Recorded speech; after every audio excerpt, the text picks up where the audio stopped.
196장 성령의 은사를.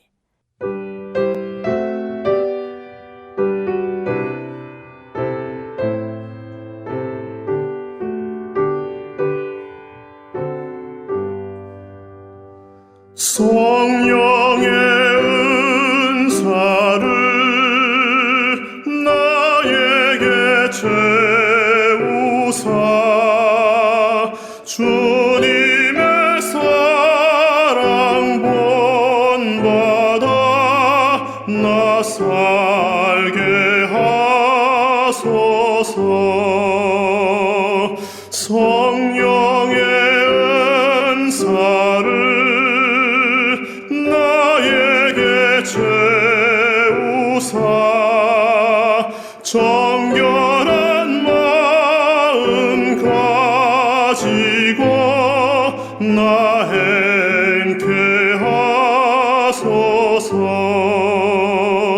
성령의 은사를 나에게 채우사 더러운 세상 탐욕을 다 태워 주소서. 성령의 은사를 나에게 채우사 영원한 주님 나라에 나 살게 하소서.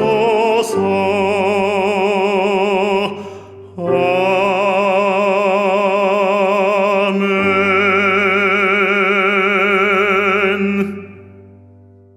제16장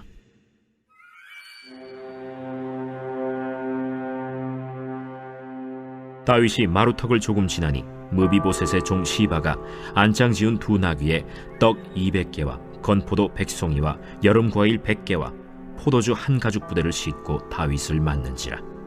왕이 시바에게 이르되 내가 무슨 뜻으로 이것을 가져왔느냐? 나귀는 왕의 가족들이 타게 하고 떡과 과일은 청년들이 먹게 하고 포도주는 들에서 피곤한 자들에게 마시게 하려 함이니이다. 내 주인의 아들이 어디에 있느냐? 예루살렘에 있는데 그가 말하기를 이스라엘 족속이 오늘 내 아버지의 나라를 내게 돌리리라 하나이다. 무미보셋에게 있는 것이 다 내 것이니라. 내가 절하나이다. 내 주 왕이여, 내가 왕 앞에서 은혜를 입게 하옵소서. 다윗 왕이 바후림에 이름에 거기서 사울의 친족 한 사람이 나오니 게라의 아들이요 이름은 시므이라. 그가 나오면서 계속하여 저주하고 또 다윗과 다윗 왕의 모든 신하들을 향하여 돌을 던지니 그때 모든 백성과 용사들은 다 왕의 좌우에 있었더라. 시므이가 저주하는 가운데 이와 같이 말하니라. 피를 흘린 자여, 사악한 자여, 가거라, 가거라. 사울의 족속의 모든 피를 여호와께서 내게로 돌리셨도다.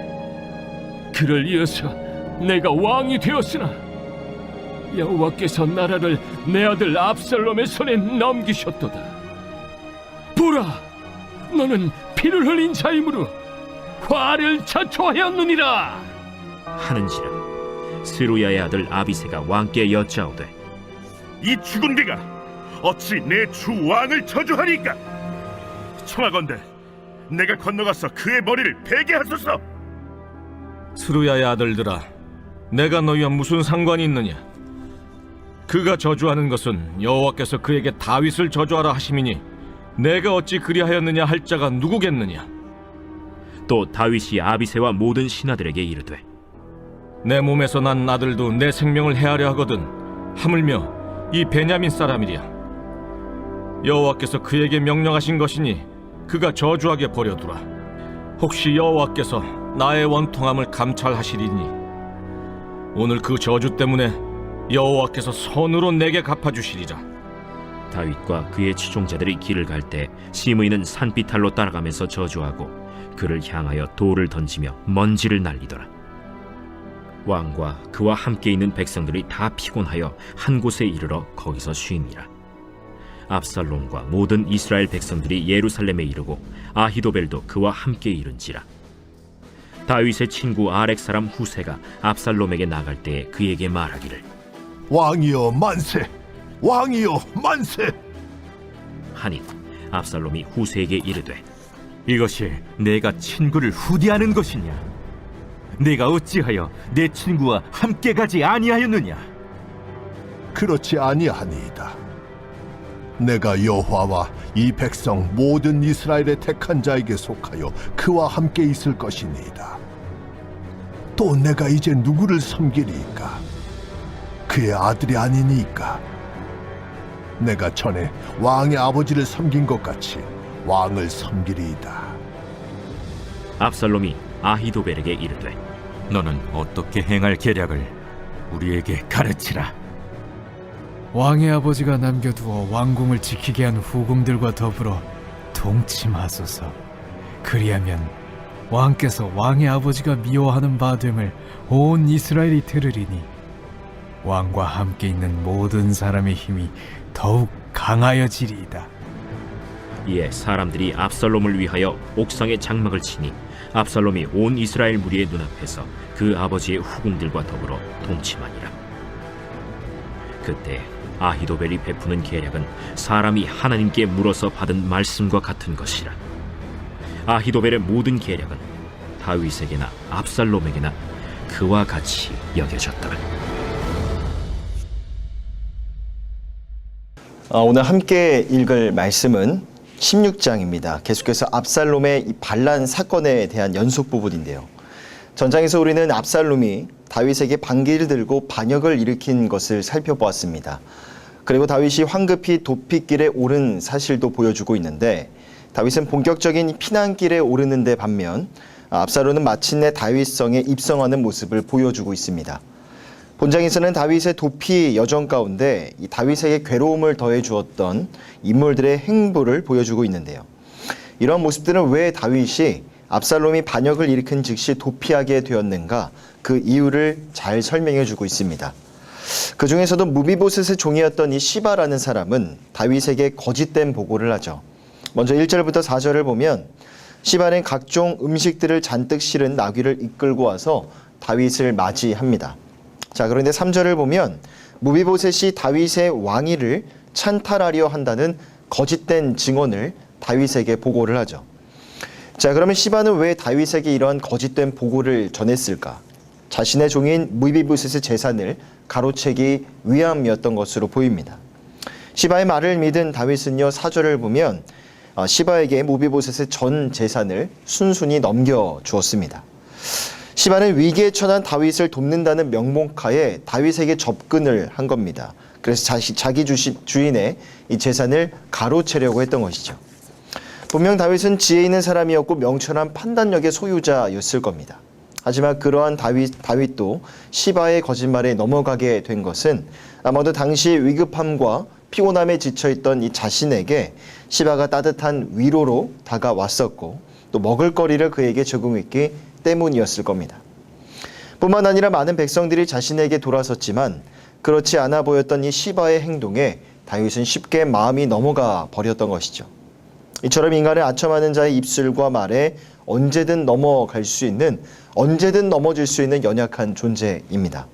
그렇게 지혜 있고 명철한 다윗도 이 한순간에 무너져 버리는 것을 보면 우리도 얼마나 거짓과 속임수에 취약한 자들인가, 그렇게 연약한 존재인가를 다시 한번 느낄 수가 있죠. 어리석은 모습으로 거짓말에 속았던 다윗의 경솔한 판단과 결정은요, 오늘날 우리의 신앙생활 가운데에도 매우 중요한 교훈을 건네주고 있습니다. 부디 내 안에 있는 나의 경험이나 나의 어떤 지혜로움만을 자랑하고 드러내는 것이 아니라 이 세상을 살아가실 때 어떠한 경우에도 하나님의 말씀만을 사모하시고 그 말씀의 지혜를 의지하시는 우리 모든 성도님들 다 되시기를 바랍니다. 왜냐하면 우리 인간은 다윗처럼 완벽하지 않고 연약한 존재이기 때문에 날마다 그 하나님의 말씀을 내 삶의 기준으로 삼아야 하는 것이죠.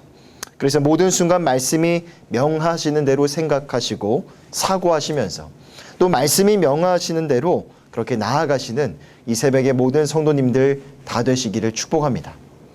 자, 그 다음 이어지는 5절 이후의 이 중반부 단락을 살펴보면요. 이번에는 사울과 같은 족속이었던 시므이라는 자가 다윗을 저주합니다. 다윗이 압살롬을 피해서 계속 도피를 하다가 이 바후림이라는 지역에 이르렀는데 그때 시므이가 다윗에게 돌을 던지면서 이 저주를 퍼부었습니다. 아마도 이 시므이라는 자는요, 자신의 지파와 이 가문에 대해서 상당히 자부심을 갖고 있었던 것으로 보입니다. 그만큼 이 다윗에 대해서 품고 있었던 이 분노심 또한 상당했던 것이죠. 하지만 다윗은요, 그 시므이의 저주를 어떻게 받아들이는가? 10절을 보면 다윗은 시므이의 저주를 자신의 잘못에 대한 하나님의 징계, 즉 자신의 악행에 대한 이 소치로 받아들입니다. 그리고 자신의 부족함 때문에 떠난 민심을 다시 한번 확인하고 나서는 슬픈 마음으로 묵묵히 피난길에 오르게 되는 것이죠. 자, 우리는 본문의 말씀을 통해서 이 두 가지 부류의 사람을 만나보게 됩니다. 하나는 편견에 사로잡힌 이 시므이의 모습이죠. 시므이는 자신이 속한 이 사울 가문에 대해서 지나친 우월감에 빠져 있었습니다.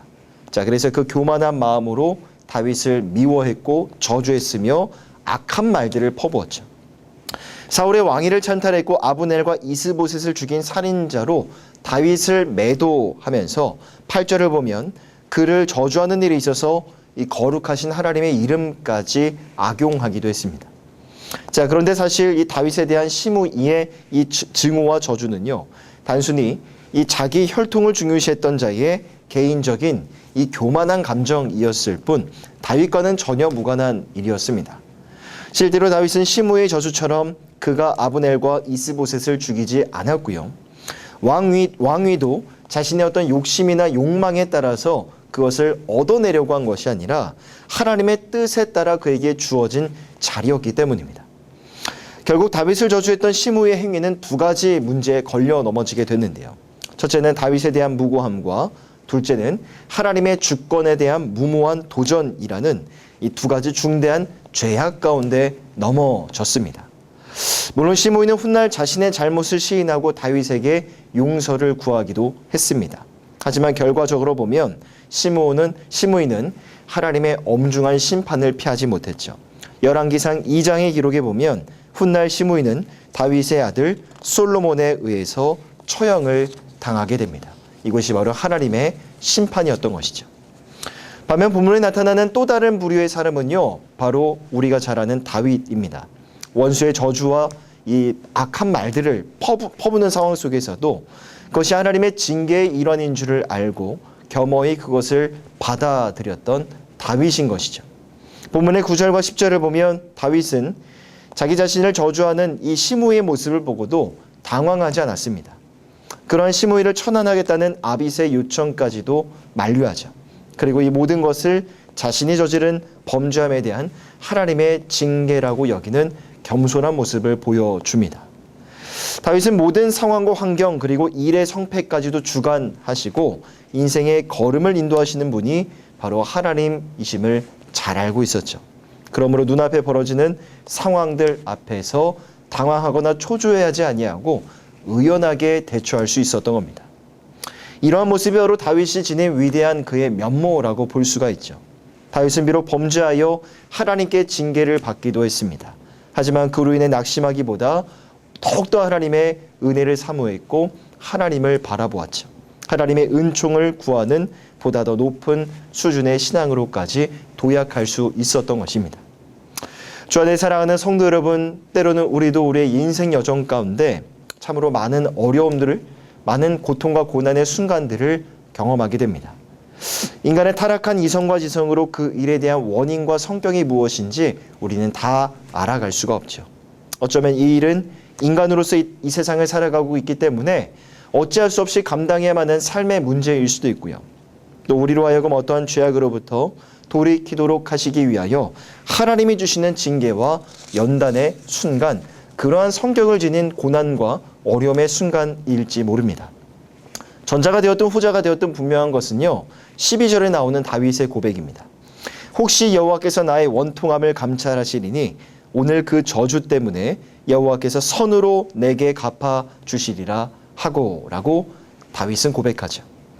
우리 삶에 일어나는 일들의 원인이 무엇인가 다 알 수 없고 다 헤아릴 수는 없어도 만일 억울하고 원통한 일을 당했다면 다윗의 고백처럼 하나님께서 갚아주실 것이고 혹여나 지금의 이 순간이 하나님이 내게 주시는 징계와 연단의 순간이라면 마침내 하나님이 모든 순간들을 모든 일들을 반드시 선으로 인도해 가실 것입니다. 그러므로 시므이의 저주 앞에서도 요동하지 않았고 그것을 하나님 안에서 이해하고 해석하려고 노력했던 다윗처럼 인생에 일어나는 모든 일들 앞에서도 오히려 그것을 가지고 자신의 삶을 겸손하게 돌아보는 그런 기회로 삼으시는 모든 성도님들 다 되시기를 바랍니다. 그 시간을 통해서 우리 믿음과 신앙은 다윗의 모습처럼 한 단계 더 높은 곳으로 높은 수준으로 올라서게 될 것입니다. 자, 마지막으로 15절 이후의 말씀을 보면요. 후세가 예루살렘에 들어온 이 압살롬을 거짓으로 환대하는 장면이 나옵니다. 전장에 보면 다윗이 압살롬을 피해 예루살렘 성을 떠날 때 후세도 다윗과 함께 하려고 했죠. 하지만 다윗은 이를 만류했고요. 후세에게 예루살렘으로 돌아가 압살롬의 신하인 것처럼 그렇게 행세를 하면서 그의 계략을 자신에게 알려달라고 부탁했습니다. 자, 그래서 후세는 다윗의 명령에 따라 압살롬을 환영하는 척을 했고요. 그리고 그의 행동을 감시하기 시작했던 겁니다. 물론 17절을 보면 압살롬은 다윗의 친한 친구였던 후세를 의심하기도 했습니다.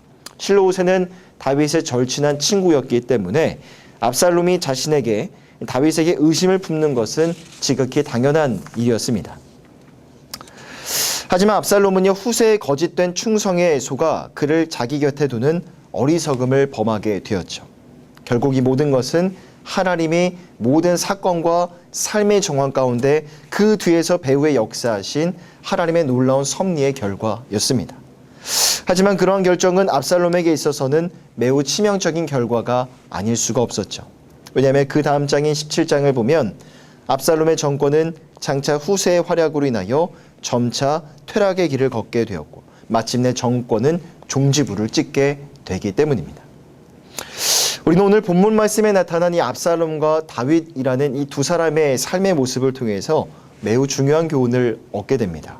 바로 인간은, 이 세상에 살아가는 모든 인간은 전부 다 연약한 존재이지만 하나님 앞에서도 마찬가지죠. 그러나 그 연약함 속에서도 하나님 앞에 어떠한 자세와 태도를 지니며 살아가고 있는가, 그것에 따라 남겨진 이후의 삶의 양상이 완전히 달라질 수 있다는 겁니다. 하나님 앞에 추악하고 돌이킬 수 없는 죄를 지었던 압살롬은요, 점차 하나님의 심판을 향해 나아갑니다. 압살롬의 추악함은 22절을 보면 아히도벨의 모략에 미혹되어 온 백성이 보는 앞에서 다윗의 후궁들과 동침한 것에서 극에 달하고 있죠.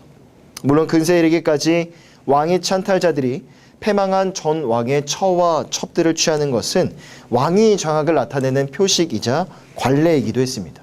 하지만 그러한 관례가 있었다 할지라도 압살롬의 행위는요, 너무나 상당히 지나친 것이었습니다. 왜냐하면 그는 자기 부친의 후궁들과 동침했기 때문이죠. 이것은 하나님의 말씀이 엄히 금하는 이 근친상간의 죄일 뿐만 아니라 기본적인 인륜에도 어긋나는 도덕적이지 못한 행위였습니다. 결국 그런 압살롬의 행위를 볼 때 그의 정권이 몰락하게 되는 것은 시간 문제였고 어쩌면 필연적으로 예상되는 일이었을 겁니다. 하지만 하나님 앞에 겸손함과 회개함으로 나아갔던 다윗은요, 압살롬의 패망과 동시에 다시 회복의 길로 들어서게 됩니다. 내일 살펴볼 17장에서는 다윗을 죽이려는 압살롬의 시도가 극에 달하고요. 18장에서 압살롬은 비극적인 죽음을 맞이하게 됩니다. 그리고 19장에서 다윗은 예루살렘 성으로 다시 귀환하게 되죠. 이 단단하고 견고할 것만 같았던 압살롬의 정권은 이제 내리막길을 향해 가고 있습니다. 그것은 곧 하나님 앞에 죄와 악을 행하는 자는 결코 하나님의 심판을 면치 못하게 된다는 것을 잘 보여주고 있죠. 그러므로 오늘 이 새벽에도 우리의 지나온 삶의 시간들을 겸손히 돌아보시고 다윗과 같은 겸손함으로 낮은 마음으로 하나님 앞에 나아가시는 은혜가 있으시기를 바랍니다. 실로 다윗이 당했던 고통은 하나님이 내리신 징계였고요. 그 징계를 통해 과거 다윗이 행한 범죄가 얼마나 하나님 앞에 큰 죄였는가 하나님은 그것을 다윗에게 가르쳐주고 싶으셨던 겁니다. 하나님께서 다윗을 사랑하셨고 존귀하게 여기셨던 만큼이나 그 사랑은 오늘 우리에게도 동일합니다.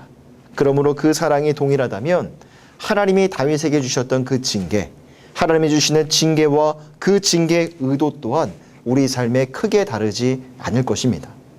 그러므로 어떤 어려움과 고난 앞에서도 다윗처럼 이 겸손히 자신의 지나온 삶의 여정과 인생의 모든 궤적들을 돌아보시고 하나님 안에서 그 모든 일들을, 모든 삶의 순간들을 풀어내시려고 하는 그런 겸손한 삶의 모습이 여러분들의 인생 가운데 있으시기를 축복합니다.